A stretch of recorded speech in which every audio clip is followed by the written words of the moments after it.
I've always felt the title secretary is a nicer title than Congressman myself.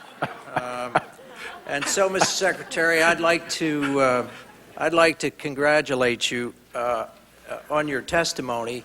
There's a lot of real meat in it and a lot of real accomplishment, but I think you've been overly modest in what is, I think, a major event in your last paragraph. I think it's a very decisive move of you to formally endorse national standards for building codes of fire protection because you know that it is a very contentious subject, but I think it's a terrific accomplishment because it shows a number of things. First, a lot of people have the idea that we as a commission are working in secret and we're going to pop out this set of recommendations in July, when in fact it's been a very interactive process, and your staff has been particularly good in working with our staff in developing things where through our unique ability to draw on information, we have seen this national standards issue emerge. I mean, you've heard the testimony about the real problems in the New York building codes, but those are just a tiny tip of the iceberg. There are no national standards for these kinds of things. And working with your staff, we now see that you have preempted us, which is terrific. That's what the purpose of this operation really is. But I commend you on taking that and running with it. And I just wish it were headlines at the beginning rather than the last paragraph. Another issue I'd like to pursue is Tim Romer's about the allocation.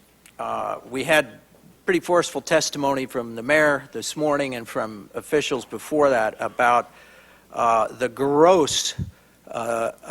grotesque distortion of your fairly sensible risk-based recommendations for allocation of Homeland Security funding from the various accounts where Alaska ends up with $58 per head and New York ends up with $25 per head, and probably thanks to Bob's persuasiveness, Nebraska's right up there near the top as well. But I think the record shows that this really is a terrible misallocation, and it happened in Congress, and it has been a complete turnover almost of this essential national defense funding to pork barrel. And I know you weren't a part of it, but the mayor also complained about the shift that your department has made from having 7 high-risk areas now all the way up to 80, which means that New York gets an even smaller, a smaller piece. And of course, some of the New York politicians have said, oh, it's those terrible Republicans because New York is not going to vote Republican, so take the money away from them and give it to Wyoming. Say it ain't so. It ain't so. Thanks. But could you talk about that a bit and how you can use the power of your office, which is formidable, to stop this pork barreling? Mr. Secretary, Commissioner, we have advocated for 2 years that the funding formula be changed. With one caveat, I do think in the world within which we now live, in a post-9/11 world, which has changed considerably, that there ought to be some dollars going to each state as they build up over a period of time a capacity to support each other's in these communities. So I don't want to leave you with the impression that I think we ought to just simply send it to the urban communities. I don't think that's the right thing to do. What we did propose in this budget, however, is take a substantial portion of the dollars that would have been distributed on a formula basis and put it into a different pot, basically, to draw down from, which is really directed and based upon population density, critical infrastructure, and threat. It seems to me that we ought to continue to fund at a certain level. Obviously, I've concluded not quite as aggressively the 50 states. In the smaller states, we were working with their Homeland Security advisors, their first preventers, their first responders. Sometimes their ability to respond to an event it will be just as complicated. They'll have the needs, but much more of a mutual aid. Not every community will have everything, but they need to build up the capacity within the state.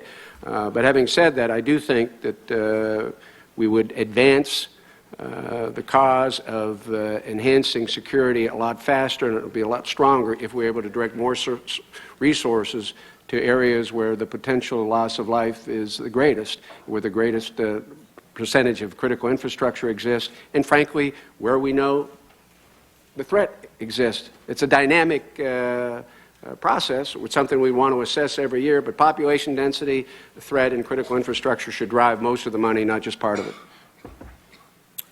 Thank you. And I have another question about something you talked about earlier. You had in your private sessions with us what I thought was a very astute analogy of the sharing of intelligence with as the central nervous system of information in the government. And our investigations have shown that there have been things like the TTIC set up as part of the brain stem and the main part of the nervous system. But we have found that out at the extremities, i.e., let's say, New York City's JTTF and other places, say, in the Defense Department, that they're numb. They haven't gotten the information. There doesn't seem to be any push.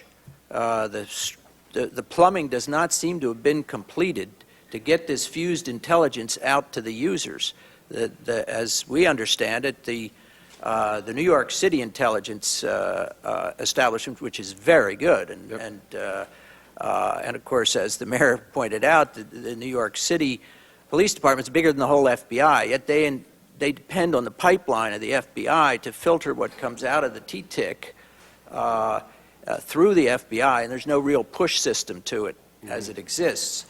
So, I mean, you are so the agencies that you are in charge of are so critical, both for gathering intelligence at the border and for needing the most up-to-date fused intelligence from the intelligence community. What needs to be done so that this concept, which is a valid one, which you've talked about, can actually work, because it's not working today?